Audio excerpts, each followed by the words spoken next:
Hello and welcome to Cosmic Curiosity with A&E. This is your host Ariana, and on the other side I have my lovely host Eileen. And today we will be talking about a healing modality called Reiki. This is one of the healing modalities that I was first introduced to several years ago, and it originated in Japan by a gentleman named Mikao Usui. Rei means spirit or soul. Ki means energy. And together it means universal life force.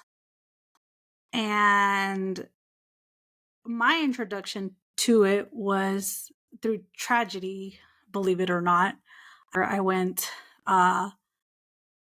to a psychic reading through a girlfriend who was like, come with me. And I got a psychic reading through her, and then she told me about this thing called Reiki, and I was curious, and I was like, sure, why not? And I ended up doing Reiki level 1, Reiki level 2, Reiki level 3. At the time, I had also started going through a whole bunch of stuff. My dad ended up going to jail. All kinds of stuff happened to me. It was through tragedy that I found Reiki. It was amazing and bizarre at the same time. It But yeah, has it has that effect sometimes, doesn't it? yeah, the way we find our healing modalities are a lot of like our spiritual initiations, right? I think we Mhm. talked a little bit about Reiki back in that very first episode. We've talked about Reiki throughout all of our episodes. I think it's also just shows the influence that it's had in our lives and in our growth in general. Now, I do want to disclose to the public that this is not medical advice, but it is considered a complementary health treatment within the laws of Nevada revised statutes. So there has been studies done on this throughout time. There's been books that have been written on the modality, and it's been around for, I mean, think about Jesus Christ when he used to put the hands on to heal. I mean, we've even had seen references in some of the books that I found connecting it to Buddha and his form of healing. So it's something that's deep rooted. It has come a long way, and we're still using it today to help people and help ourselves. Yeah, it was rediscovered in the 1900s, back in the 20th century. And when you get certified, we go over the story, right? I'm a Reiki master, as Eileen is also a Reiki master. Yes. And what sparked your interest in Reiki, Eileen?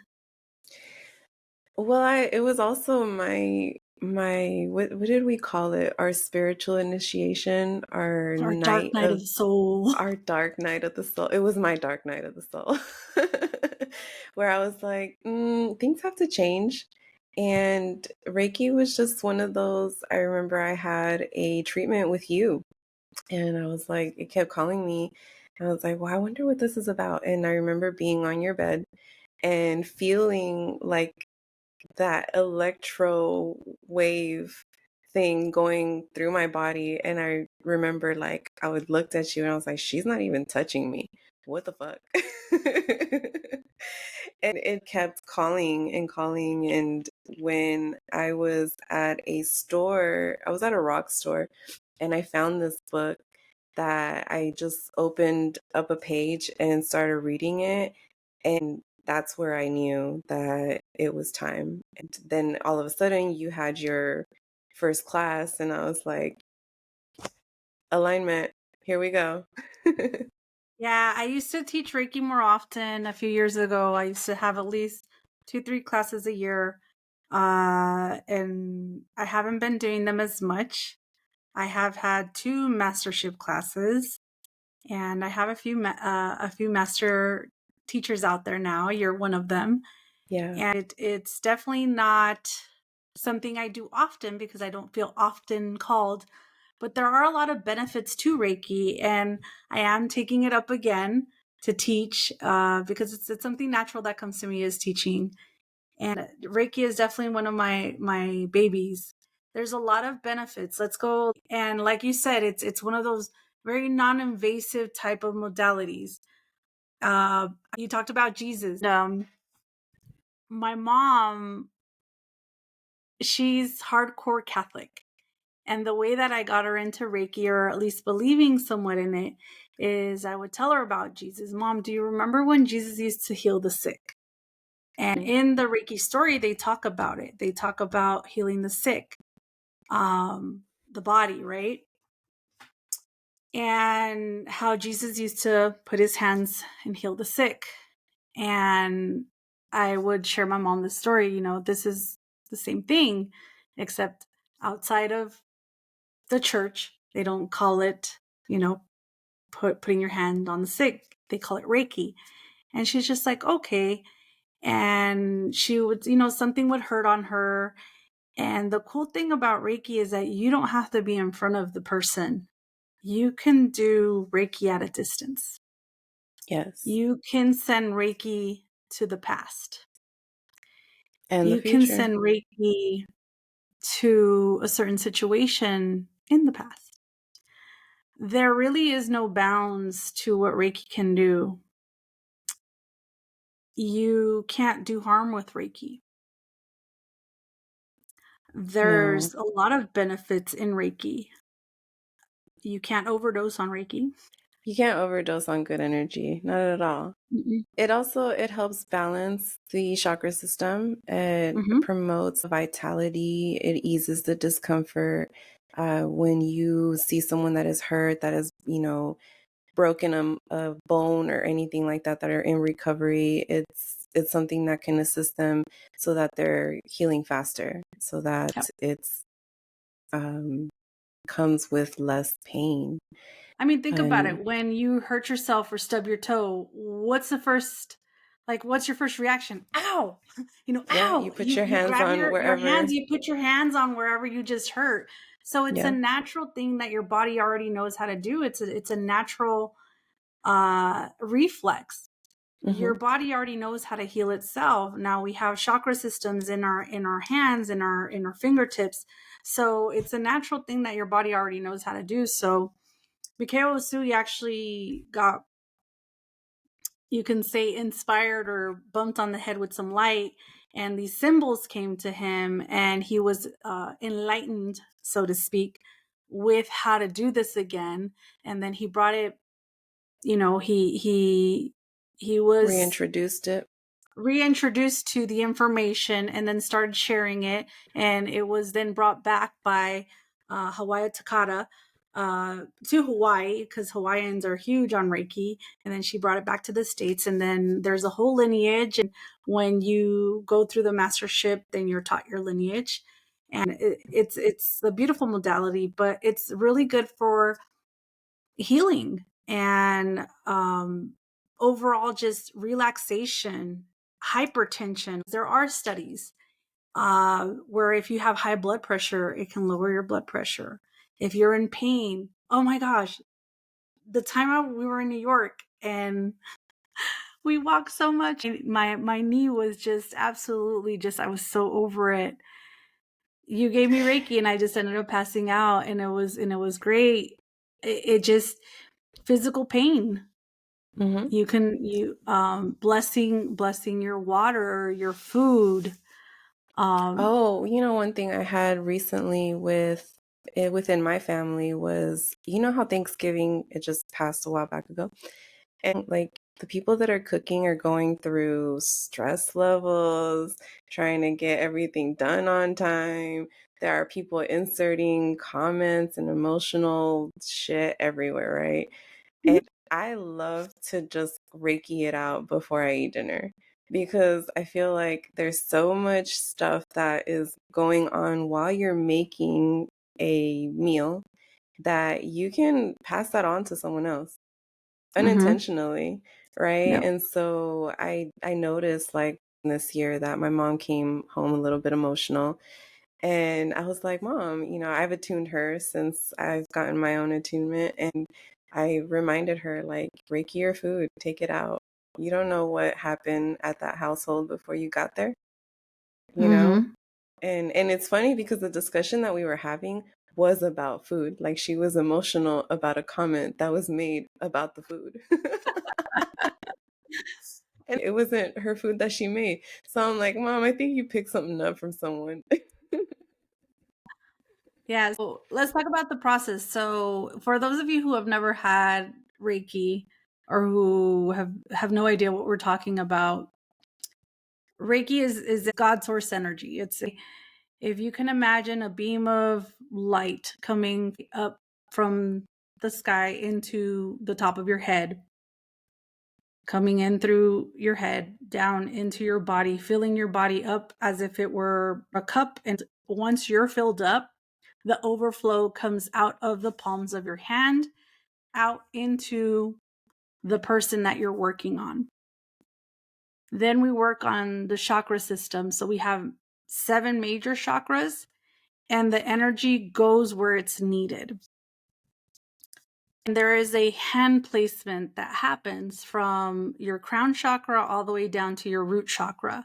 And as the facilitator, we just go in order, you can say, but a lot of us work intuitively. When I give my classes, I teach the students to go from top to bottom or bottom to top. I show them in an order, but as you start your own practice, you work intuitively.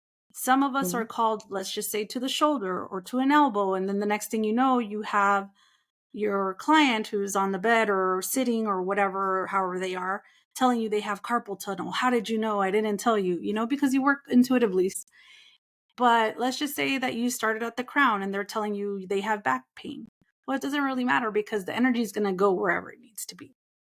Mhm. But you're working with hand placements.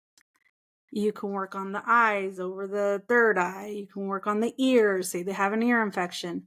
So oftentimes you are more than welcome to ask them questions, or you can just work silently. I prefer to do Reiki silently. Most of my treatments are in silence.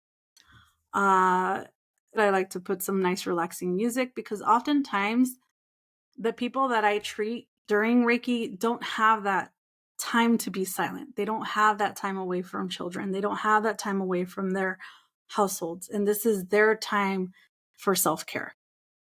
And Yep. all they want is some peace and quiet. So most of the time, they're laying down on a bed or on a couch or something comfortable. And I always ask for permission to touch them, but I don't need to. I can hover over them, and it's energy.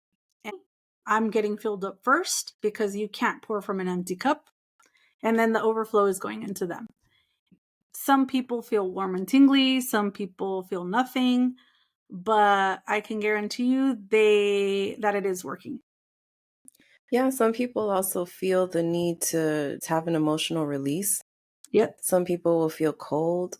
Some Mm-hmm. people won't feel when you're hovering over their shoulder, they'll feel it down at the bottom of their knee, and Mm-hmm. it's like you'll still be on the same side, but they'll feel it in a different area. It's traveling all the way through. It's interesting how that energy travels through the body, for sure. Mm-hmm. I found that it used to be universal and never meant to be lost. The book that I read talked about how the children of early onset of Earth, um, in a civilization that we call Mu today, received Reiki training at the beginning of grade school. And then they received Reiki 2 at what we would define as junior high school age. And then Reiki 3 was then required for educators and was available for anyone who wanted to teach it and do more with it. Oh, So, wow. yeah, I'm Catholic. So it kind of reminds me of going to church school to get your confirmation and your first communion and your baptism, similar style that was available to us at one point. Right. Yeah, that's interesting. Yeah, that would make sense. That would make sense as to like the age levels, right? Mhm. There's also a lot of myths or misconceptions that come with a modality like Reiki. When there's science and the people who think it's a placebo effect, like a sugar Mhm. pill, right? You're going in and somebody's not even touching you, like the psychic surgeries sometimes, right? Mhm. where they go in, they pay all this money, and what do you mean they took your gallbladder out? You know that it's a belief system. Well, I mean, so is prayer. Well, it's interesting though, because as a scientist myself, or previous history in science, it takes a long amount of data in order to say that something is valid or not valid. And Mhm, anything that you add to the experiment or take away, it could even just be mhm, the new day, because you're under different conditions. So any new factor can change the result by an X amount of measurement, depending on the measurement. So when you're measuring something, in everything that we do in science, there has to be a calculated error. Every single thing. So, in attempting to discover the value of Reiki, then it has to be something that is considered long term. And there's many unknown factors that are there that then people are like, wait a minute, I can't wrap my head around how this is working. So then it's automatically dubbed a pseudoscience. But there has been studies where they've followed people, where they've looked at cancer patients and tested their how much pain medication that they're taking in on a daily basis, where they're now receiving a complementary health treatment like Reiki, versus somebody that is not having that, being exposed to that health plan, right?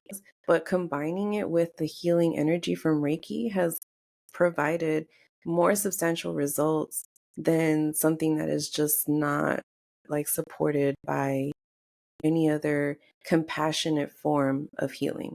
And in my opinion, one of the biggest takeaways is when I'm giving a treatment, it stems from compassion.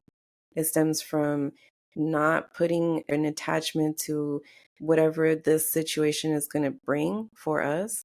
It is just feeling it through empathy and providing the love that I'm feeling while I'm channeling that energy and giving it to you. yeah, it's being a witness. Yeah. Being a witness.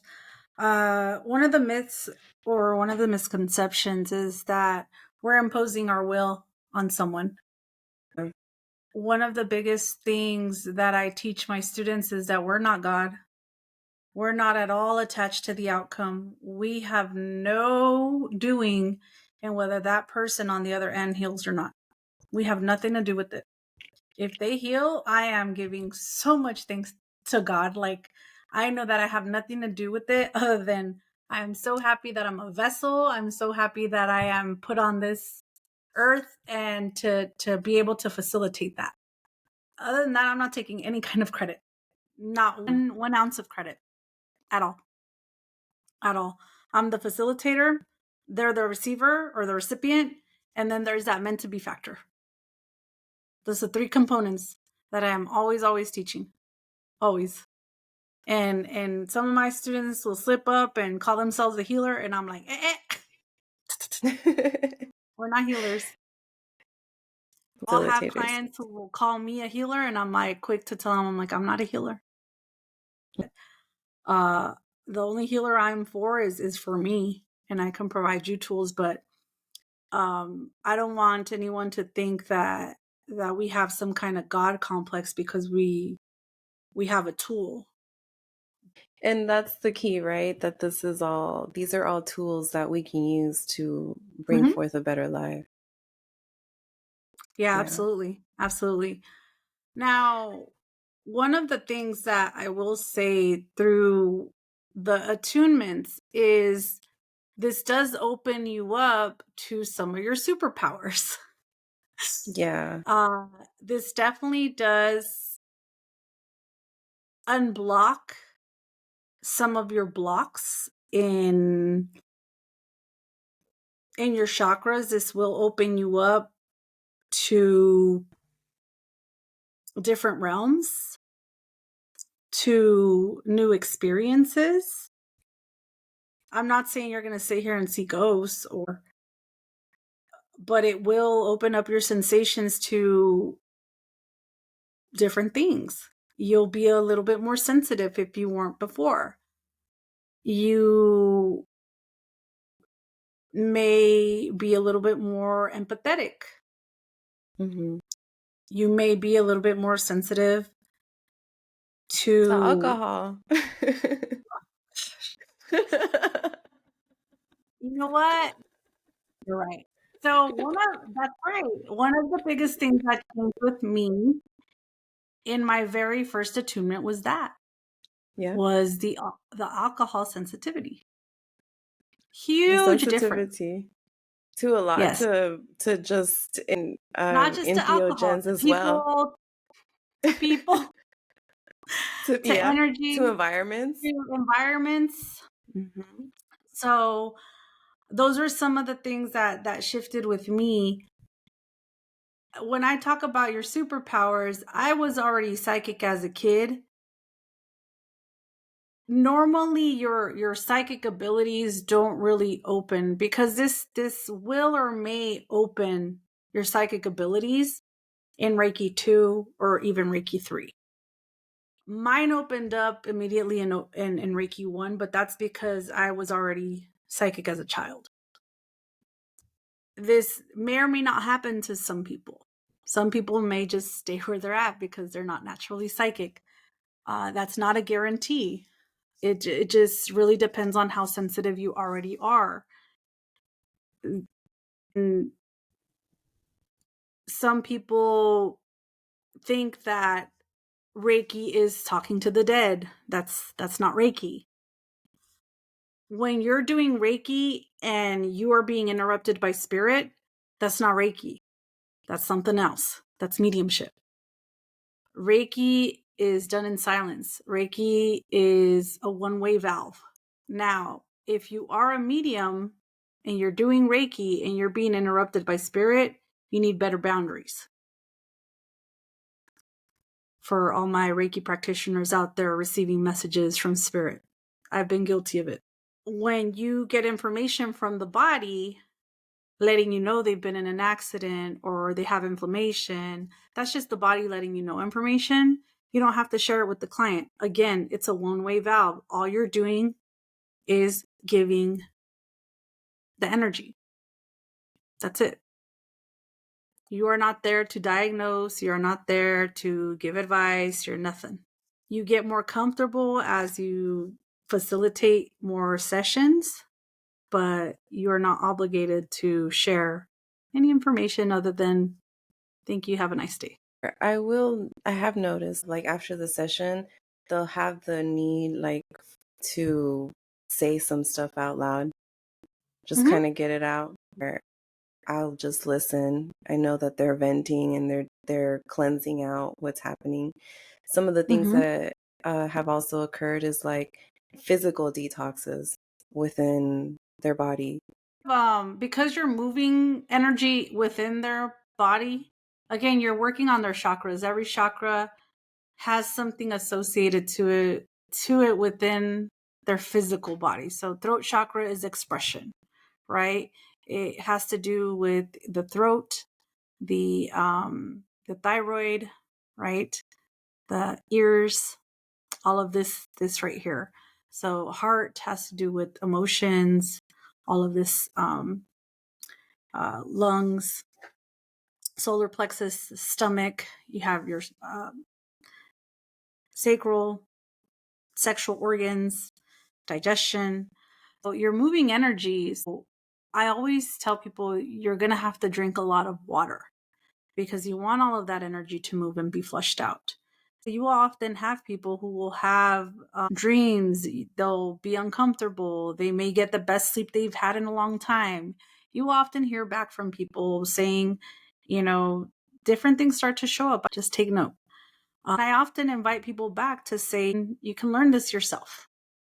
And there's different levels of Reiki. So there's level 1 that shows you the hand positions. Level Mhm. 1 really focuses on like the physical healing, right? Yes, the physical body, the physical healing. And then we have level 2, then focuses on the symbolism. They give you your symbols, and then you can remove time and space. And you can go back into your past or going into sending at a distance. Mm-hmm. And then we have the mastership level, where you get tons and tons and tons of information. That is a longer process. So the way that I break them down is level 1 is 4 hours, level 2 is 8 hours, and level 3 can be cut down from anywhere. It can be anywhere from 1 month to 3 months, depending on the student. And it's several different classes over a few weekends. It just depends on the time and how much we want to break it down. That mastership one really, it really helps with like the conscious discipline. Yes. Yeah. And there's a clearing that happens in each level. And boy, do things show up. So the reason that I don't teach them back to back to back to back, because I need breaks. Because I'm very aware of how much I clear, and that's also probably why I stopped teaching, because I get my ass whooped. Not on a bad level, it's just I sometimes need some breaks as a teacher. So, but I really do enjoy the clarity that it brings, and there's a level of congruency that I need to have when I do teach. And I know that dancing and traveling as much as I did these last 2 years took me away from a lot of my teaching. And because Yeah. I'm laying low, or this year, 2024, it's going to allow me to be teaching again. So I'm really excited for that. That is Really excited. exciting. Yeah. I definitely do know that for plants and pets love Reiki, y'all. Oh, and children. And children. And they take it so fast. When kids are having a tantrum in a store, and you see that the parents are just like over it in a store. I've done this on a plane. Because the cool thing is that you don't even have to do all this. And, you can mentally send Reiki to people or to children that are having a temper tantrum, whether it's on a plane or in a store. And slowly you will see these children just calm down. Or you see them trying to they're, and all of a sudden you just kind of see them just chill. And Yep. it was the Reiki. You just know it was the Reiki. And just little by little. And the Well, think children just about it. keep going. Like when we're young, at least I'll speak for myself. When I was young, I was so sensitive to like a lot of environmental noise, environmental like social outings. Social outings Mm-hmm. for me, especially when it was the full family, they were Mm-hmm. intense in the amount of feelings that I would get, right? And so you have this child, or children are naturally empathic because they're not tainted by life. Let's just say that. And they're experiencing all of these people that are coming with X, Y, and Z, and it's being poured up into this one space, and they don't know what's going on with them. They're just having like, it doesn't feel good. Get it out, get it out. And then you give them Reiki and you like see that release, and it's almost like you're bringing them back to their natural state where it's like you're okay, like it's fine. We're doing this. Yeah. Plants. There was this one year that we carved pumpkins. And I gave Reiki to my pumpkin, and my partner at the time didn't give Reiki to his because he thought, it was culty and juju-ish to what I was doing. But I sat there and gave Reiki to my pumpkin, and my pumpkin sat there for months, And he was like, I don't understand why your pumpkin is still like going. And I had forgotten at some point that I gave this pumpkin Reiki, and it was like freakishly long how long this pumpkin lasted. And I Yeah. remembered, I'm like, oh my gosh, I gave this pumpkin Reiki. It was amazing. It was trippy. Plants or roses. Have you guys ever noticed that when you give someone So roses? I don't know if you can see that. These are some that I did that I Mm-hmm. gave Reiki to. This is the beginning. That's I see the glare, but here you go. Mm-hmm. Right? And then that was on November 6th of 2022. Mm-hmm. And this is November 30th. They're still like pretty Yep. intact. There were some that died away, but like the fact that I still had flowers blooming a Mm-hmm. month from the time that I put them in water, like it was amazing. I was like, wait, what? Yeah, I have, there's there, and all I did with them was give them Reiki. I didn't do anything different than putting them in the glass of water and changing their water every so often. That was it. animals love Reiki. It's amazing. What other testimonies do I have? Yeah, my mom alone. My mom, mija, I'll get a call from mija, mándame Reiki. Me duele la espalda, or she'll have something that shows Oh, up. And last year when I got operated, I had remember when I had the sty in my eye Mhm. and I was like, send me Reiki.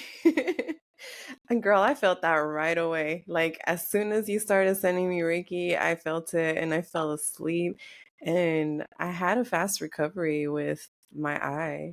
It went smooth and Yeah, there was little scarring, like it was nice. At the same thing with my mom.